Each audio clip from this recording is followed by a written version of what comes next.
तो scientific methods हम लोग पढ़ रहे थे, साइंटिफिक अप्रोच पढ़ रहे थे साइकोलॉजी में रिसर्च डेवलप करने के।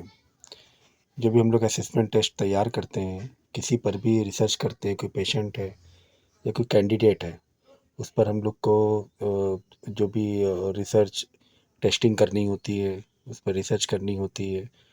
तो इससे पहले हम लोगों ने प्रॉपर्टीज़ पढ़ी थी, फिर पर्सनालिटी पढ़ा था, इंटेलिजेंट टेस्टिंग पढ़ी थी, मेजरमेंट पढ़ा था। तो हमारा अब ये है कि साइंटिफिक अप्रोच क्या हो सकता है कि रिसर्च के लिए, ठीक है, क्या मेथड्स यूज़ हो सकते हैं।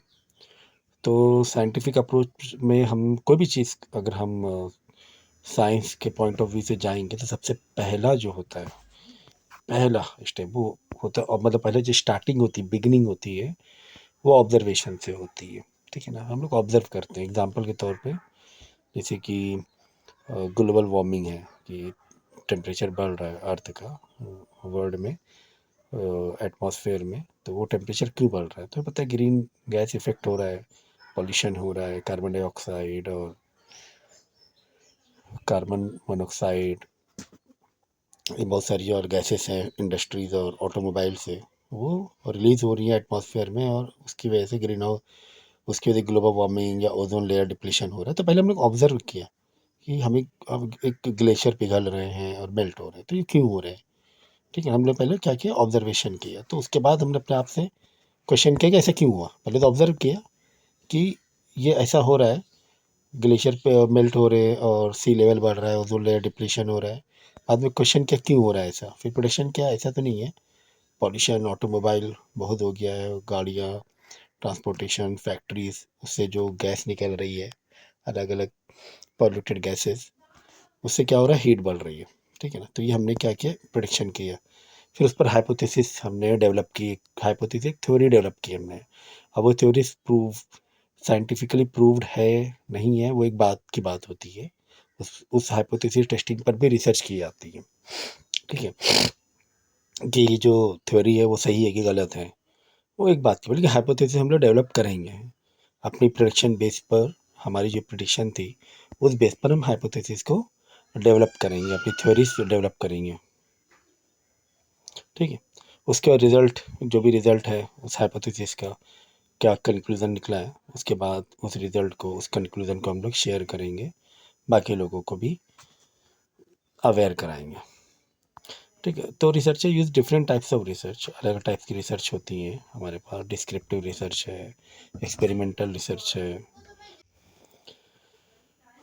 डिस्क्रिप्टिव और एक्सपेरिमेंटल रिसर्च होती हैं। फिर उसी टू टेस्ट हाइपोथेसिस, जो हमने थ्योरी डेवलप की हैं, उसी को टेस्टिंग करने के लिए कि उसका साइकोलॉजिकल फिनोमेना क्या है। तो इट्स ऑल अबाउट, अब हम लोग जो पढ़ साइंटिफिक, ये तो साइंटिफिक अप्रोच हुआ किसी भी चीज़ का, जो अभी तक मैंने एक्सप्लेन किया है, वो फिजिक्स हो, ज्योग्राफी हो, या कोई भी हो, साइंटिफिक अप्रोच होता है। अब ये साइंटिफिक अप्रोच हमारा साइकोलॉजी में भी होता है कि कोई पेशेंट आया, ठीक, उस पेशेंट पर हमने क्या किया, पहले ऑब्जर्व किया, यार इसका ऐसा बिहेवियर क्यों है।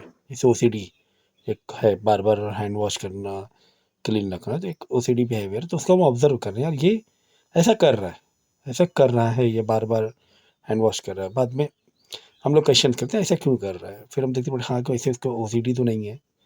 ठीक है, फिर हाइपोथेसिस हमने डेवलप की, फिर उसका रिजल्ट, उसका कंक्लूजन निकाला, रिपोर्ट बनाई, और उस रिपोर्ट को हमने शेयर किया। तो ये साइकोलॉजिकल वे से भी ये सारी चीज़ें, ये एक साइंटिफिक अप्रोच होता ही है, और बहुत साइंटिफिक अप्रोच हर जगह बहुत ही मजबूत होता है ये। So when conducting the scientific method, steps to follow are, तो क्या है, वही मैंने कहा कि observation, questioning, test the hypothesis, collect data, examine the result and draw conclusion and report and share results. So this process not only allows scientific scientists to investigate and understand different psychological phenomena, but also provide researchers and other way to share and discuss the result of their study. जो भी scientist होते हैं, जो observation करके report बनाते हैं, उन पर रिसर्च करते हैं, आगे के जो साइंटिस्ट होते हैं, डॉक्टर्स होते हैं या साइकोलॉजिस्ट होते हैं, उस रिसर्च, उनकी थ्योरीज को और फाइन करने की कोशिश करते हैं और मॉडिफाई करते हैं उस पर, और कंक्लूज़न निकाल के और रिसर्च करके और मजबूत बनाते हैं। तो ये आगे के लिए फिर बेनिफिट्स कैरी फॉरवर्ड करता है। तो साइंटिफिक मेथड मैंने बता दिया, जो 5 स्टेप्स थे।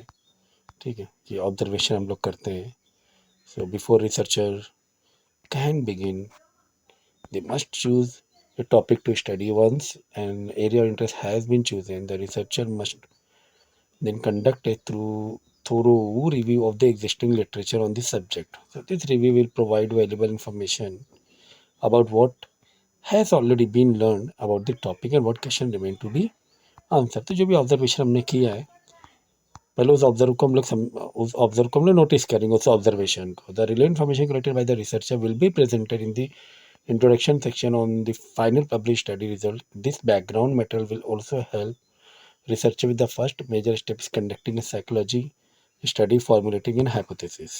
ठीक है, तो वो ऑब्जर्वेशन ऐसा हो रहा है, ये कोई साइकोलॉजिकल डिसऑर्डर है, पहले उस पेशेंट के तो हम लोग उसका उसका ऑब्जर्वेशन ही लिखेंगे पहले, तो सॉल्यूशन तो बात की बात है कि हाँ ये इसके ऐसे डिसऑर्डर्स हैं, इसका ऐसा ऐसा बिहेवियर है, टू मच एग्रेसिव है, उसको ये पर्सनल बात करते हैं तो बहुत ज़्यादा एग्रेसिव हो जाता है. ठीक है, तो different types, different things are there. फिर हम लोग उसको क्वेश्चंस अपने आप से क्वेश्चन पूछते हैं कि, या पेशेंट से इधर उधर से, कि ऐसा क्यों हो रहा है इसके साथ, ऐसा क्या इंसिडेंट हुए थे, क्या कोई एक्सीडेंट हुआ था, तो ये क्वेश्चन पूछा जाता है. ठीक है ना, क्वेश्चंस को मतलब जो ऑब्जर्वेशन है, ऐसा रीज़न क्या है उसका, तो ये एक प्रोसेस होता है उस ऑब्जर्वेशन के रीजनिंग का. तो ये डिपेंड करता है कि वो हाइपोथेसिस जो उस पर हम बनाने जा रहे हैं वो इम्पॉर्टेंट होता है. अगर क्वेश्चन हमारे सही आंसर्ड नहीं है तो हम लोग हाइपोथेसिस जो हमारी है ना वो फेल हो सकती है. तो हमारे क्वेश्चंस के आंसर कोशिश होना चाहिए कि वैलिड और ये होना चाहिए, वैलिड होना चाहिए, ट्रू होना चाहिए. ठीक है, तो जिससे कि हाइपोथेसिस डेवलप करने में हमारी हाइपोथेसिस स्ट्रांग डेवलप हो, वीक हाइपोथेसिस नहीं हो, वो हाइपोथेसिस फेल नहीं होना चाहिए. ठीक है ना, तो जो भी क्वेश्चंस टू बी आंसर्ड हैं वो स्ट्रांगली और सही करेक्ट और रिलेवेंट सोर्स होना चाहिए उस आंसर का, कि हम भरोसा कर सकें. ठीक है, फिर हम लोग हाइपोथेसिस को जो डेवलप करते हैं उसके थ्योरीज की, हाँ इसके साथ ऐसे ऐसे इंसिडेंट हुआ है, इसलिए ये एग्जांपल के तौर पे किसी को एक डिसऑर्डर है उसको डेल्यूजन होने का. जैसे कि मैंने पहले भी एग्जांपल दिया था कि किसी का कोई इमोशनली बहुत ज़्यादा अटैचमेंट है और वो उसके साथ नहीं है उस वक्त, तो उसको डेल्यूजन होता है कि सामने है, हमारे साथ है, वो उसको दिखते ही वो पिक्चर्स या वो पर्सन दिखाई देता है अक्सर, है ना, तो वो एक डेल्यूजन होता है. तो अब ये क्यों हुआ, तो उस पर हमने हाइपोथेसिस बनाई, क्वेश्चन पूछा, हाँ ये ऐसा ऐसा था और उसकी डेथ हो गई. इसका एक इमोशनल, माँ बेटे का चलो बता दें कि एक इमोशनल बहुत ज़्यादा अटैचमेंट था और माँ की डेथ हो गई, तो बच्चे को और डायलिसिस डिसऑर्डर होने लगा है. तो उससे ही हमें हाइपोथेसिस हमने बनाई कि हाँ ये इमोशनली बहुत ज़्यादा अटैच था. हमने थ्योरी बनाई कि इमोशनली पर्सन बहुत ज़्यादा अटैच था बच्चा अपनी मदर से, और जिसकी सडनली जो अनएक्सपेक्टेड डेथ हो गई बाई एनी एक्सीडेंट, तो जिसकी उसको डायलिसिस होने लगे. ठीक है, अक्सर ऐसा भी होता है ना कि गाड़ी से किसी को कोई बहुत डेंजर एक्सीडेंट हो जाता है किसी का, वो बच गया अगर, तो उसको फिर उसको डर लगने लगता है गाड़ी से, और उसको ऐसा फील होता है बार बार कि कहीं उसका फिर से एक्सीडेंट ना हो जाए, तो उसका एक इस तरीके से रिएक्शन हो जाता है. तो ये चीज़ समझना है. सो बेसिकली हम लोग हाइपोथेसिस डेवलप करने के बाद दो टाइप की रिसर्च बनाते हैं, डिस्क्रिप्टिव रिसर्च या फिर एक्सपेरिमेंटल रिसर्च. डिस्क्रिप्टिव रिसर्च में बेसिकली डिस्क्राइब करते हैं हम लोग सिचुएशन को, डिस्क्रिप्टिव रिसर्च होता है, और उस पर फिर या फिर जो हमने एक्सपेरिमेंट किया उस थ्योरी पे, उस केस पर, तो वो एक्सपेरिमेंटल रिसर्च होती है. ठीक है, कि एक्सपेरिमेंट करके हमें क्या मिला, हमने कैसे एक्सपेरिमेंट किया और क्या ऑब्जर्व किया. फिर कोरिलेशन स्टडीज़, फिर उस बेस पर रिसर्च होती है, हम लोग कोरिलेशन यानी कॉज एंड इफेक्ट देखते हैं कि इसकी वजह से ये हो रहा है. That is correlation. एक रिलेशनशिप डेवलप करते हैं कि इसको एक इमोशनल ट्रॉमा होने की वजह से इसका ये इफेक्ट हो रहा है. They do make it possible to spot a relationship between different variable and to measure the extent of those relationship. तो वो जो रिलेशनशिप हमने बताया है, उसके रीजनिंग जो बताया कितना स्ट्रांग है वो रीज़न के, तो वो हम लोग एक्सपेरिमेंटल डिस्क्रिप्टिव रिसर्च में डिस्क्राइब करते हैं। एंड द एक्सपेरिमेंटल रिसर्च होती है used to explore cause and effect relationship between two or more variable. This type of research involves systematically manipulating an independent variables and then measuring the effect that it has on a denied dependent variable। तो independent और dependent variable को यहाँ पर हम लोग explore करेंगे। Dependent variable ये होता है कि, या इंडिपेंडेंट वेरिएबल होता है कि जैसे कि एग्जांपल के तौर पे कोई हैपनिंग है, कुछ हो रहा है, वो इंडिपेंडेंट है, वो किसी पर डिपेंड नहीं कर रहा, किसी पर्सन का नेचर है, ठीक है, वो उसका जो नेचर है वो समझो एक मिनट के मान लो एग्रेसिव बहुत नेचर है, ठीक है, बहुत गुस्सा करता है, लेकिन वो उसका गुस्सा होने का रीज़न वो खुद है, अपनी ओन साइकोलॉजी उसकी, वो किसी और पर डिपेंड नहीं कर रहा है कि हाँ उसको कोई अगर बुली कर रहा है तो एग्रेसिव हो रहा है, ऐसा कुछ ये नहीं है, ठीक है ना, इंडिपेंडेंट है। तो इंडिपेंडेंट वेरिएबल होता है। और डिपेंडेंट वेरिएबल ये होता है कि यहाँ पे एक रीज़न होता है कि अगर आपने उसको पर्टिकुलर इंसिडेंट पर ऐसा कुछ पास्ट पे उसको बुली किया तो ही वो है ना एग्रेसिव हो रहा है, तो दैट इज़ डिपेंडेंट वेरिएबल। तो ये बहुत इंपॉर्टेंट होता है कि इंडिपेंडेंट वेरिएबल बेस केस है या डिपेंडेंट वेरिएबल बेस केस है। तो one of the major advantages of this method is that it allows researcher to actually determine if changes in one variable actually cause changes in another. So while psychology experiments are often quite complex, a simple experiment is fairly basic but does allow researcher to determine cause and effect relationship between variable. Most simple experiments use a control group, those who do not receive the treatment, and an experimental group, those who do receive the treatment, ठीक है।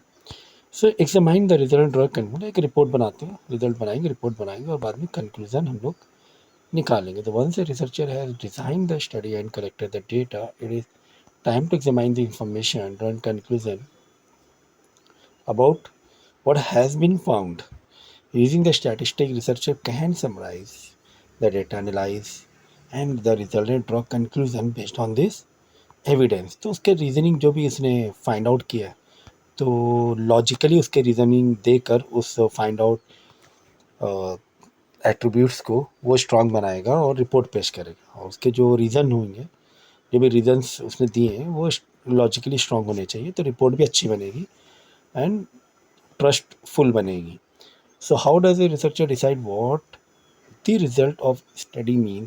Not only can statistical analysis support the researcher's hypothesis, can also be used to determine if findings are statistically या फिर logically कितनी strong है। So that is very important thing about a research कि logically और statistically जो उसको data उसको मिला है, उसने जो रीजनिंग जो भी फाइंड आउट्स किए हैं, वो कितना मजबूत है, कितना स्ट्रॉन्ग से। So just because the finding fail to support the hypothesis does not mean the research is not useful information. ये बहुत इंपॉर्टेंट है। अक्सर जो भी हम लोग देखो काफ़ी सारे अर्थ से रिवोल्यूशन से हाइपोथेसिस पढ़े थे और हाइपोथेसिस बाद में फेल होती गई।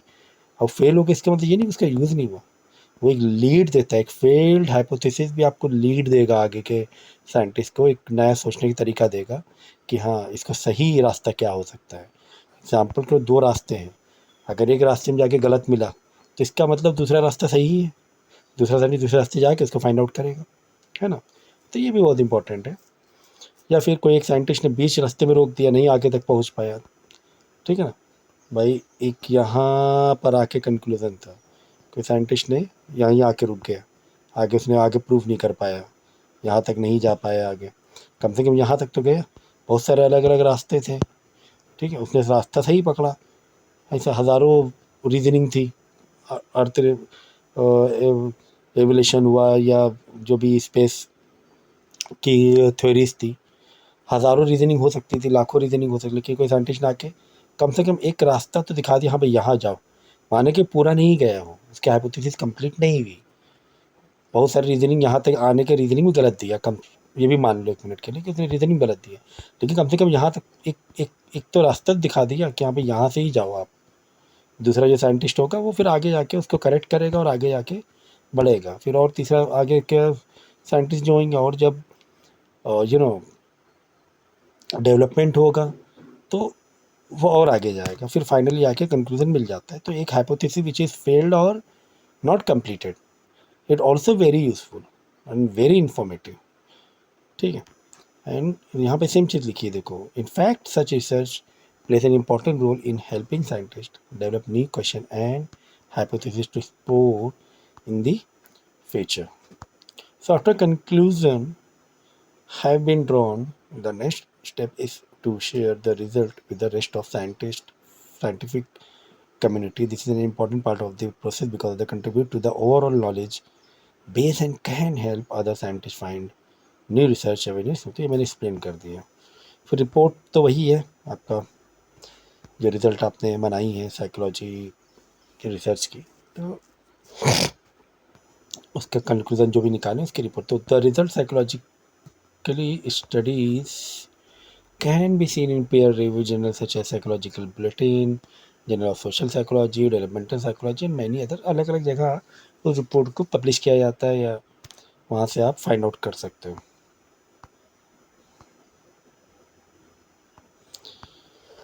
ठीक है, चलो थोड़ा बहुत और बता दें। कुछ वर्ड्स हैं वो बता देते, जैसे फॉल्सिएबल। फॉल्सिएबल मतलब जैसे जो भी आपने रिपोर्ट बनाई है या जो भी रीजनिंग दी है, फाइंड आउट्स करके जो रीजनिंग दी है, अगर वो फॉल्सिबल है, मतलब उसको मजबूत नहीं है statistically, scientifically, logically they are not very strong, तो वो फॉल्सिबल हो सकता है। हाइपोथेसिस मैंने कहा कि एक गेस होता है, एक प्रिडिक्शंस होता है, उस प्रिडिक्शन पर हम लोग अपना अंदाज़ा लगा के बोले। हाइपोथेसिस मतलब प्रैक्टिकली प्रूव नहीं होती है वो। ठीक है, प्रैक्टिकली प्रूव्ड हो जाएगी तो पूरी थ्योरी बन जाएगी ना, है ना, वो तो फिर थ्योरी पूरे फॉर्मूले बन जाएगा वो। लेकिन हाइपोथेसिस मतलब एक अंदाज़ा लगाया जाता है, गेस लगाया जाता है। हाँ, possible, most possible relationship develop किया था, मोस्ट पॉसिबल, कि हाँ ये ऐसा ही होगा। तो हाँ, कुछ हाइपोथेसिस फेल हो सकती है, दैट इज़ डिफरेंट थिंग, वो एक अलग बात है। लेकिन हाइपोथेसिस मतलब थ्योरी को प्रोडिक्शन, मतलब विदाउट प्रैक्टिकली प्रूव्ड जो थ्योरी हम लोग देते हैं प्रैक्टिकली प्रूव नहीं होती है, वो हाइपोथेसिस होती है। वेरिएबल इफेक्ट, जो वेरिएबल मतलब जो भी फैक्टर्स हैं, जो भी रीजनिंग है, उसे बोलते हैं वेरिएबल। जैसे कोई भी चेंजेस हो रहा है, ग्लोबल वार्मिंग हो रही है, तो उसके वेरिएबल्स क्या है, उसके वेरिएबल पॉल्यूशन है, उसको वेरिएबल बोला जाता है। ऑपरेशनल डेफिनेशन है फुल डिस्क्रिप्शन और exactly how variable are defined. तो जो भी वेरिएबल्स को, जो भी रीजनिंग को हमने डिफाइन किया exactly, and how they will be manipulated, how they will be measured, कैसे उसको मेजर करना है, कैसे उसको यूज़ करना है उन एट्रीब्यूट्स को, तो वो ओवरऑल ऑपरेशनल डेफिनेशन हो जाता है। ठीक है,